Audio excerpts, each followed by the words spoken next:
ആരില്ലാത്തോടത്ത് വെച്ചിട്ട് തന്നെ വണ്ടി ഓഫായില്ലോ കോപ്പ്. ഹാവു ഒരാളെങ്ങനെ കണ്ടല്ലോ.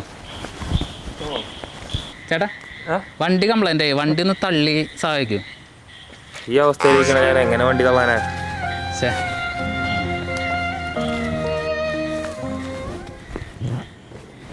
ചേട്ടാ വണ്ടി തള്ളാൻ ആരെങ്കിലും കിട്ടുമോ? അങ്ങനെ വെച്ചാൽ പൈസ ഈ സാധനം എങ്ങനെ വെച്ചാൽ കൊടുക്കാറുണ്ട്.